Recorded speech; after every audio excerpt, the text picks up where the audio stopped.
नमस्कार प्रिय दर्शकों, आज की कहानी बड़ी ही ज्ञानवर्धक है। प्रिय दर्शकों, भगवान शिव ने कौवे को बताया असली दुख क्या होता है। प्रिय दर्शकों, इससे पहले आप हमारे चैनल में पहली बार आए हैं तो चैनल को सब्सक्राइब करें, बेल आइकन को प्रेस करें और अच्छे अच्छे कमेंट किया करें ताकि हर आने वाले वीडियो का नोटिफिकेशन सबसे पहले आपको मिले और आप उन वीडियो को फायदा उठा सकें। चलिए शुरू करते हैं प्रिय दर्शकों, आज की ये प्यारी सी कहानी, ये प्यारा सा वीडियो। एक बार पृथ्वी लोक पर एक कौवा भ्रमण कर रहा था तो उसने एक युवक को देखा। वह युवक ईश्वर को दोष देता जा रहा था।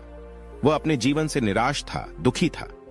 यह सब देखकर कौवा भगवान शिव के पास गया और भगवान शिव से कहा, हे प्रभु, जब मैं धरती लोक में भ्रमण कर रहा था तो मैंने देखा कि एक युवक बहुत दुखी है और आपको दोष दिए जा रहा है।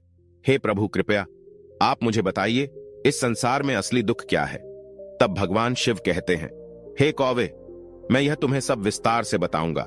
मैं धरती लोक में एक महात्मा का रूप धारण करके उस युवक को असली दुख के बारे में ज्ञान देता हूं और तुम भी यहां से सारी घटना को देखना, जिससे तुम्हारे प्रश्नों का उत्तर तुम्हें प्राप्त हो जाए।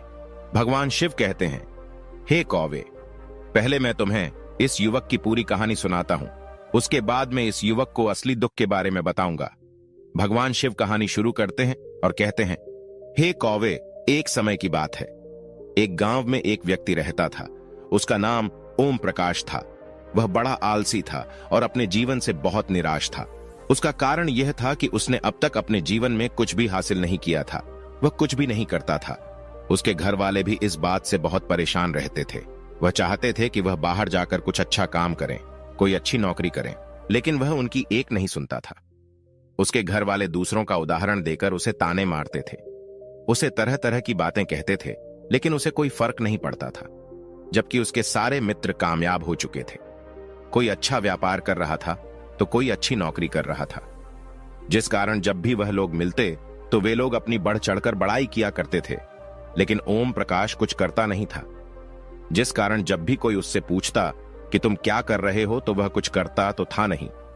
इसलिए वह हमेशा सबसे केवल एक ही बात कहता था कि मैं कोशिश कर रहा हूं, लेकिन उसकी कोशिशों का कोई भी फल किसी को नजर नहीं आ रहा था। देखते ही देखते अब ऐसा समय आ चुका था कि ओम प्रकाश सभी से मुंह छुपाता रहता था ताकि उससे कोई यह ना पूछ ले कि तुम क्या करते हो।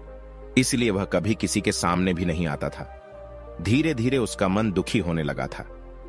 ओम प्रकाश बहुत निराश रहने लगा था, मानो वह इस धरती पर बोझ है। इसलिए वह अपने आप को बहुत अकेला महसूस करता था। एक दिन उसके मन में यह भी विचार उत्पन्न होने लगे कि मेरे हाथों में कुछ नहीं है तो मैं क्या कर सकता हूं। अकेले बैठकर वह रोता रहा और भगवान को दोष देता रहा। एक दिन छुपता छुपाता हुआ घर से निकलकर कहीं जा रहा था। तभी उसने रास्ते में देखा कि एक महात्मा लोगों को प्रवचन दे रहे हैं और प्रवचन में वह दुख की बातें कर रहे हैं। ओम प्रकाश अपना मुंह छुपाकर वहीं पर खड़ा हो गया ताकि उसे कोई देख न ले और चुपचाप उन महात्मा जी की बातें सुन रहा था। महात्मा जी सभी को प्रवचन में कह रहे थे कि दुख हमारा सबसे बड़ा साथी है। हमें दुख अपने जीवन के बारे में समझाता है और हमें सही जीने का तरीका बताता है। दुख हमारे गुरु की तरह है जिससे हमें सीखना चाहिए। आप चाहे तो अपने जीवन में अपने दुखों को अपना गुरु बना सकते हैं और उससे सीख सकते हैं, या फिर आप चाहे तो अपने दुखों पर बैठकर रो सकते हैं, लेकिन इससे आपको कोई लाभ नहीं मिलेगा, बल्कि आप दिन प्रतिदिन और कमजोर होते जाएंगे, निराश होते जाएंगे। ओम प्रकाश छुप छुप कर उन महात्मा जी की बातें सुन रहा था। जैसे ही उपदेश खत्म हुआ, ओम प्रकाश उन महात्मा जी के पास पहुंचा और कहने लगा, हे महात्मा जी, अभी आप कुछ देर पहले दुख को गुरु बता रहे थे।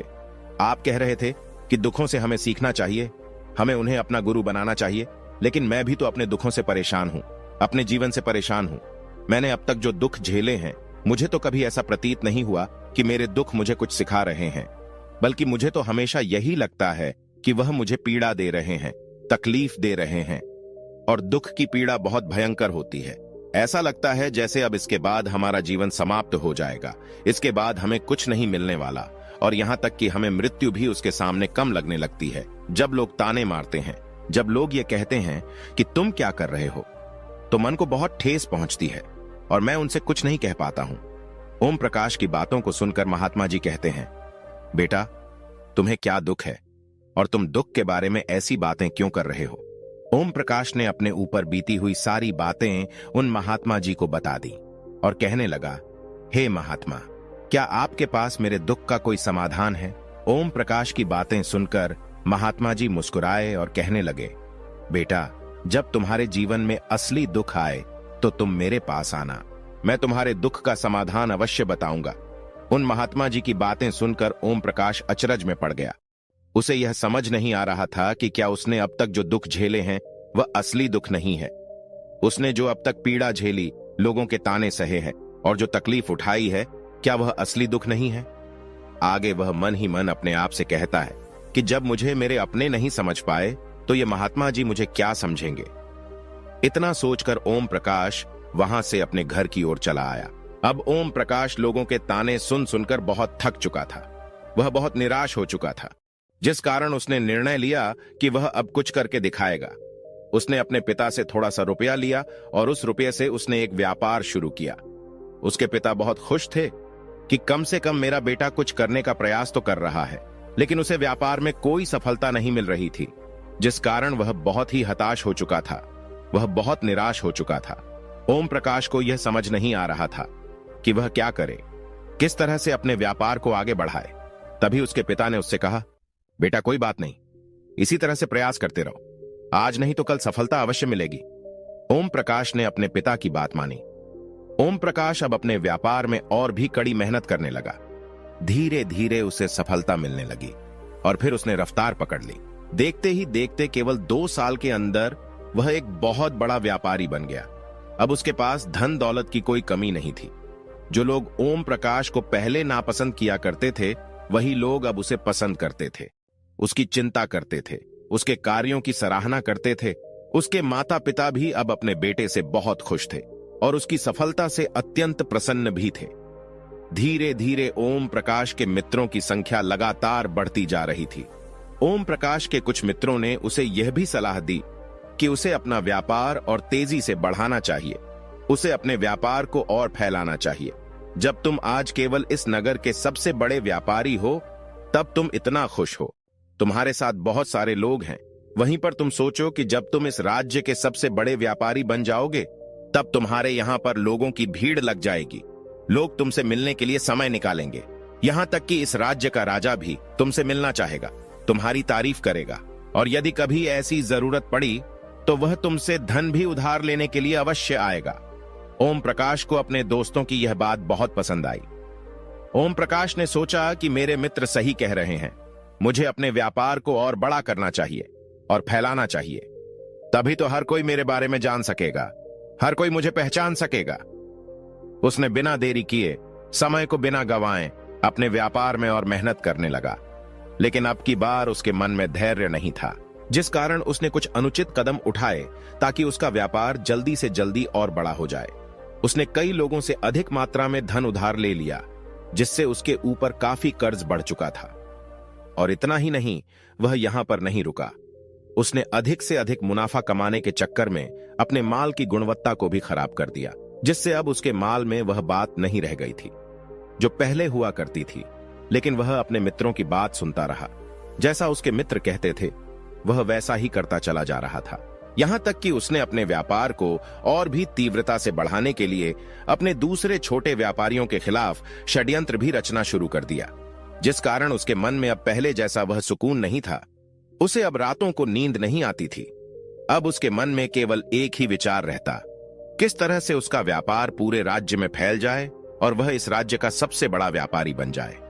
इसीलिए वह दिन रात केवल इसी मेहनत में लगा रहता कि उसका व्यापार जल्दी से जल्दी और बड़ा हो जाए।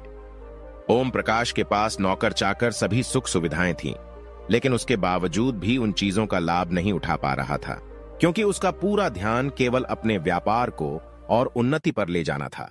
एक दिन ओम प्रकाश एक मार्ग से होकर गुजर रहा था।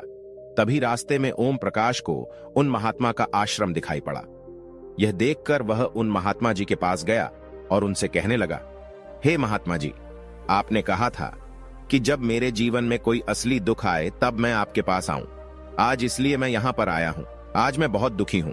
मैं रातों को सो नहीं पाता। मेरे पास सब कुछ होते हुए भी मैं उनका लुफ्त नहीं उठा पाता। उसने अपनी सारी बातें महात्मा जी को बताई। महात्मा जी ओम प्रकाश से कहते हैं, बेटा, जब तुम पहली बार आए थे तब भी तुम बहुत दुखी थे, लेकिन तब तुमने अपने दुख से क्या सीखा? महात्मा जी की बातें सुनकर ओम प्रकाश बोला, हे महात्मा जी, जब मैं अपने जीवन में कुछ नहीं कर पा रहा था तब मैंने अपने दुखों से यही सीखा था कि केवल सोचने मात्र से कुछ नहीं होगा, उसके लिए हमें कुछ करना भी पड़ेगा, और केवल कोई कर्म करना ही सफलता नहीं है। उस कर्म को उसके अंजाम तक पहुंचाना हमें सफल बनाता है। फिर चाहे रास्ता कैसा भी हो, फिर चाहे परिस्थितियां कैसी भी क्यों ना हो, फिर चाहे कितनी ही बाधाएं आपके रास्ते में क्यों ना आ जाएं, चाहे ऐसा क्यों ना लगने लगे कि अब हमारे जीवन में कुछ नहीं बचा, हम कुछ नहीं कर सकते, तब भी हौसला बनाए रखो, उम्मीद नहीं छोड़नी चाहिए और अपने कार्य पर डटे रहना चाहिए। यह सोचकर कि जब तक मैं अपने कार्य को सफल नहीं कर लेता, जब तक मैं अपने लक्ष्य तक नहीं पहुंच जाता, तब तक मैं इस कार्य को करता रहूंगा। मैं इस कार्य में अवश्य ही सफल होकर रहूंगा, क्योंकि लोग केवल सफल लोगों को महत्व देते हैं, उनके कर्मों को नहीं। ओम प्रकाश की यह सारी बातें सुनकर वह महात्मा जी कहने लगे, बेटा, जब तुम्हारे जीवन में असली दुख आए तब तुम मेरे पास आना, मैं तुम्हारी समस्या का समाधान अवश्य करूंगा। इतना कहकर महात्मा जी वहां से चले गए। ओम प्रकाश फिर से उनकी यह बातें सुनकर आश्चर्यचकित रह गया। उसे अभी यह समझ नहीं आ रहा था कि उसने जो तकलीफें अभी तक झेली हैं, क्या यह असली दुख नहीं है? ओम प्रकाश के मन में अब एक सवाल उत्पन्न होने लगा कि असली दुख क्या है और इसकी पहचान क्या है, और मुझे कैसे पता चलेगा कि इस समय में असली दुख में हूं। लेकिन उसने कुछ नहीं कहा। तभी वह महात्मा ओम प्रकाश के पास एक बड़ा सा घड़ा लेकर पहुंच जाते हैं। उस घड़े के अंदर सोने के सिक्के थे। उस घड़े को देते हुए वह महात्मा ओम प्रकाश से कहते हैं, बेटा, तुम इसे उस पेड़ के नीचे मिट्टी में दबा दो, क्योंकि यह मेरे किसी काम का नहीं है। जब मुझे इसकी जरूरत पड़ेगी तब मैं वहां से खोदकर इसे निकाल लूंगा, लेकिन अभी के लिए इसे वहां पर मिट्टी के नीचे दबा दो। ओम प्रकाश ने महात्मा जी की बात मान ली और वह घड़ा मिट्टी में दबा दिया। इतना सब करके ओम प्रकाश उन महात्मा जी को प्रणाम करता है और वहां से वापस अपने घर की ओर लौट जाता है। धीरे धीरे समय बीतता गया। समय के साथ साथ ओम प्रकाश व्यापार में और भी ज्यादा उन्नति कर चुका था, लेकिन माल की गुणवत्ता अच्छी न होने के कारण अब उसके व्यापार में घाटा होने लगा और धीरे धीरे ऐसा समय आया कि उसका व्यापार पूरी तरह से चौपट हो गया।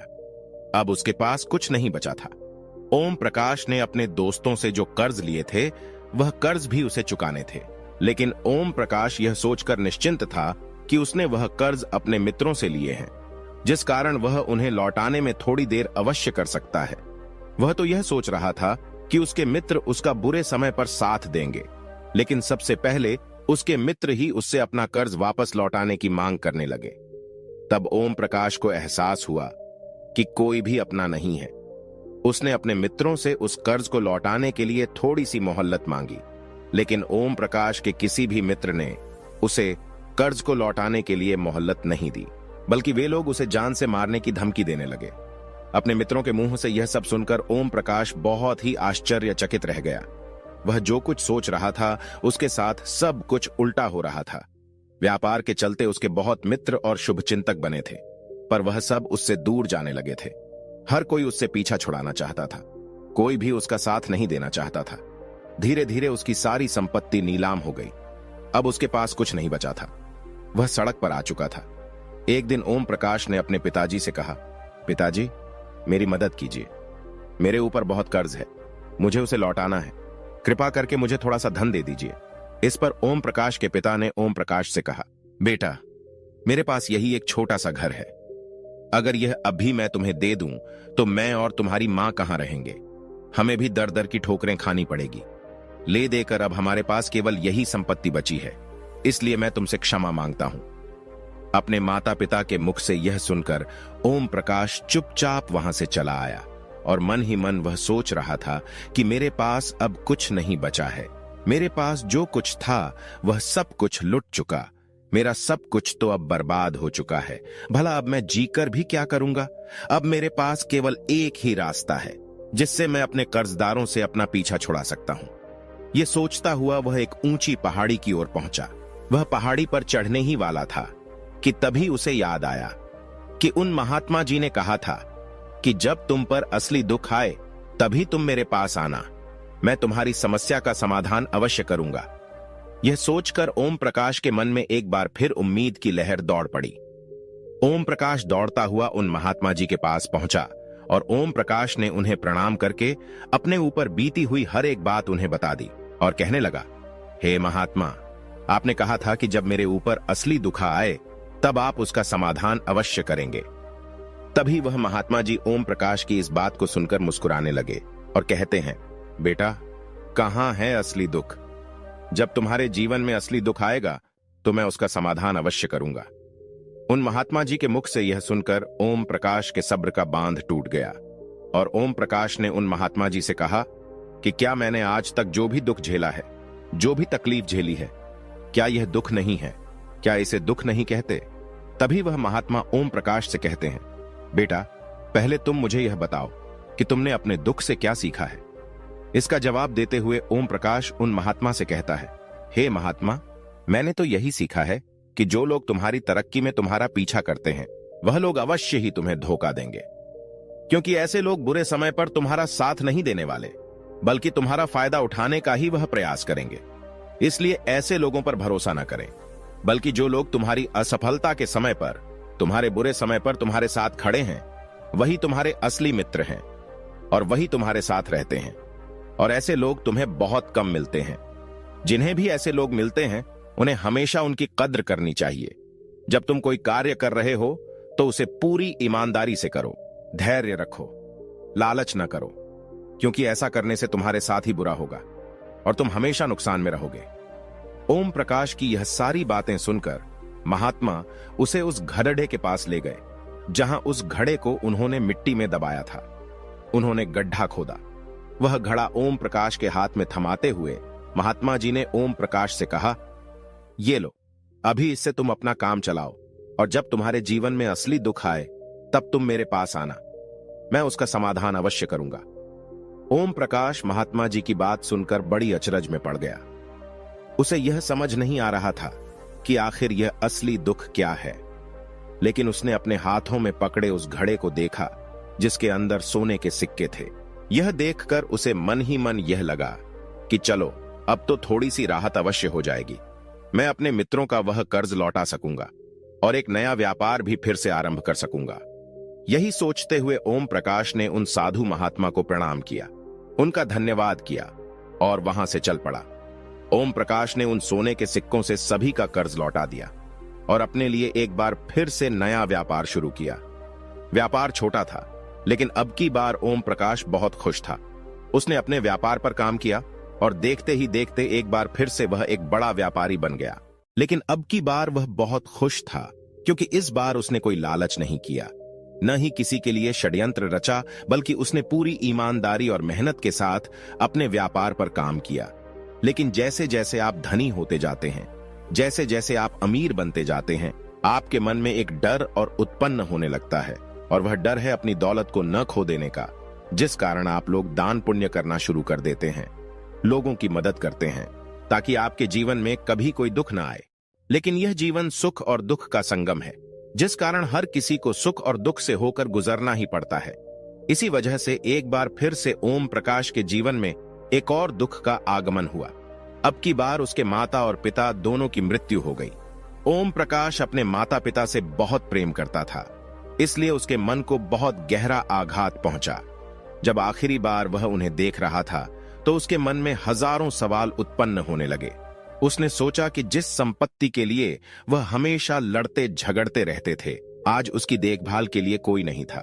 उसके माता पिता ने जो भी मेहनत की, जो भी अपने जीवन में इकट्ठा किया, सब यही रह गया। लेकिन अब सब कुछ खत्म हो चुका था। ओम प्रकाश का मन अब बहुत बेचैन हो रहा था। उसके मन में हजारों सवाल उत्पन्न हो रहे थे और वह अपने आप को बहुत अकेला महसूस कर रहा था। उसे बहुत खाली समय महसूस हो रहा था। उसने इधर उधर देखा, लेकिन उसे कुछ समझ नहीं आया। तभी उसे उन महात्मा जी की याद आई। वह तुरंत ही भागा भागा उन महात्मा के पास पहुंचा। उसे देखते ही उन महात्मा ने ओम प्रकाश से पूछा, क्या बात है बेटा, कोई फिर से दुख आ पड़ा है क्या? तभी ओम प्रकाश ने कहा, नहीं गुरुदेव, अब तो सब ठीक है, लेकिन आज मेरे माता पिता की मृत्यु हो गई और मैं बहुत अकेला महसूस कर रहा हूं। मैं बहुत दुखी महसूस कर रहा हूं। महात्मा जी ओम प्रकाश से कहते हैं, बेटा, इसमें दुखी होने वाली क्या बात है? ये तो जीवन है। यहां पर कोई भी रहने नहीं आया और न ही कोई रहेगा। हम सब एक न एक दिन मृत्यु को प्राप्त हो ही जाएंगे, और मृत्यु कब आएगी यह किसी को नहीं पता। हो सकता है कि तुम्हारी मृत्यु कल ही हो जाए। मैं तो अभी जवान हूं और मुझे तो अभी अपनी पूरी उम्र जीना है। मैं तो कुछ करना चाहता हूं, और आप कह रहे हैं कि मैं कभी भी मृत्यु को प्राप्त हो सकता हूं। मृत्यु कभी किसी की उम्र देखकर नहीं आती और न ही किसी को बताकर आती है। सारी बातें सुनकर ओम प्रकाश और भी ज्यादा बेचैन हो गया और वह चुपचाप वहां से चला आया। उसके मन का वह खालीपन अब भी वैसे ही था। ओम प्रकाश अपने आप को बहुत अकेला महसूस कर रहा था।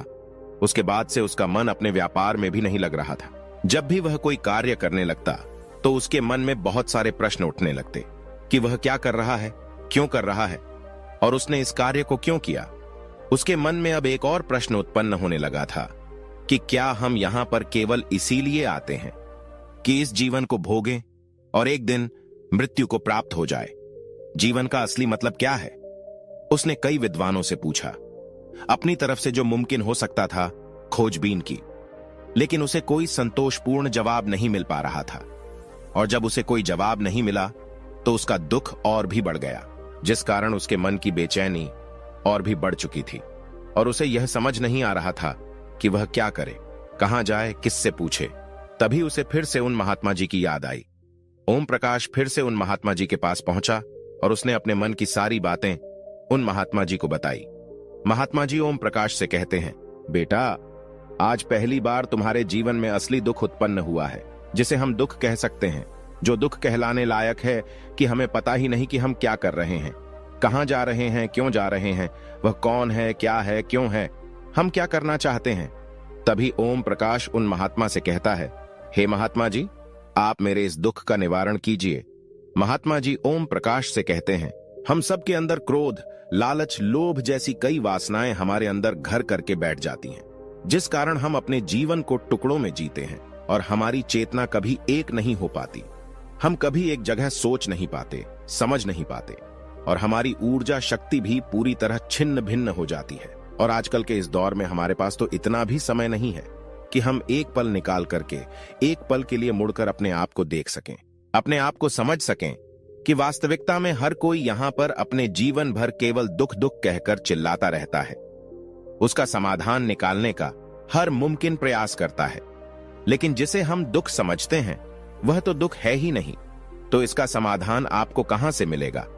यह तो परिस्थितियां हैं जिसके कारण हम अपने आप को दुखी समझते हैं, अपने आप को तकलीफ में समझते हैं। जैसे ही हम एक परिस्थिति से निकलते हैं, हम किसी दूसरी परिस्थिति में फंस कर रह जाते हैं। जिस प्रकार हम पहली समस्या का सामना करते हैं, उसी प्रकार हम दूसरी समस्या का भी सामना करते रह जाते हैं। और जब हम इन परिस्थितियों से हार मान लेते हैं, जब हमें लगता है कि अब हमारे सामने कोई रास्ता नहीं बचा, तब हमारे सामने हमें केवल एक ही रास्ता नजर आता है, और वह है मृत्यु। लेकिन यह कोई समाधान नहीं है, यह कोई रास्ता नहीं है। इसलिए यदि आप सचमुच अपनी समस्याओं का समाधान चाहते हैं, तो अपने आप को इकट्ठा करना सीखें। अपनी ऊर्जा को इकट्ठा कीजिए और अपने ऊपर ध्यान लगाकर मृत्यु से पहले अपने आप को पहचानो, अपने आप को जानो, अपने आप को बिखरने मत दो। तभी ओम प्रकाश उन महात्मा जी से कहता है, हे गुरुदेव, क्या फिर हमें इस जीवन को नहीं जीना चाहिए? क्या हमें अपनी इच्छाओं को पूरा नहीं करना चाहिए?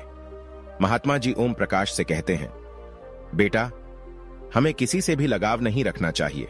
हमें अपनी इच्छाओं को मार देना चाहिए। हमें ज्यादा संपत्ति इकट्ठा नहीं करनी चाहिए, क्योंकि हम मनुष्य की इच्छाएं, कामनाएं ऐसी होती हैं जैसे मानो कि एक पर्वत से गिरता हुआ झरना, जिस पर किसी का नियंत्रण नहीं है सिवाय देखते रहने के और परेशान होने के। लेकिन जब तुम अपने ऊपर ध्यान देने लगते हो, तब तुम अपने आप को पहचान जाते हो, समझ जाते हो, तब तुम इस पर नियंत्रण पा सकते हो। तब इच्छाएं भी तुम्हारे बस में होती हैं, और यदि तुम चाहो तो उन इच्छाओं की पूर्ति अवश्य कर सकते हो। महात्मा जी की यह सभी बातें सुनकर ओम प्रकाश ने महात्मा जी से कहा, हे गुरुदेव, आपका बहुत बहुत धन्यवाद। आपने मेरी सबसे बड़ी समस्या का समाधान आज कर दिया है। मैं आज से अपने आप को एकाग्रचित करूंगा। गुरुदेव, मानव शरीर में बहुत ऊर्जा है, बहुत शक्ति है, पर वह बेकार के कामों में लग जाती है, जिस कारण हमारा जीवन भी बेकार की चीजों में लगा रहता है। लेकिन हम कभी भी इस पर अपना ध्यान नहीं देते, हम कभी भी अपनी ऊर्जा को केंद्रित नहीं करते। हमारा जीवन भी कुछ ऐसा ही है। हम अपने जीवन में हमेशा ऊपर वाले से सवाल करते रहते हैं कि हमारे जीवन में इतना दुख क्यों है। हम सभी के मन जीवन में इतना दुख क्यों है।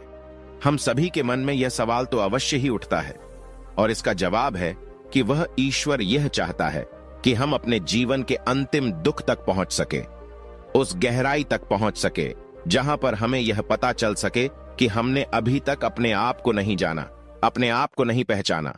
मानव शरीर के अंदर जो ऊर्जा है, जो शक्ति है, उसके बारे में हम अभी तक नहीं जानते। हम अपने आप को चाहे तो एकत्रित कर सकते हैं, अपने आप पर नियंत्रण पा सकते हैं, लेकिन हम अपनी इस ऊर्जा को व्यर्थ की चीजों में लगा देते हैं, जिस कारण हम अपने आप को कभी नहीं पहचान पाते और न ही कभी अपने आप पर नियंत्रण पा सकते हैं। लेकिन यदि आप अपने आप को जानना चाहते हैं, अपने आप को पहचानना चाहते हैं, तो पहले आपको खुद को एकत्रित करना होगा, अर्थात ध्यान लगाना होगा। ध्यान से ही आप अपनी उन समस्याओं का समाधान निकाल सकते हैं। तभी आप अपने आप को पहचान सकते हैं, जान सकते हैं और अपने जीवन के हर दुखों का समाधान भी कर सकते हैं। प्रिय दर्शकों, हमारी आज की कहानी, आज का वीडियो यहां समाप्त होता है।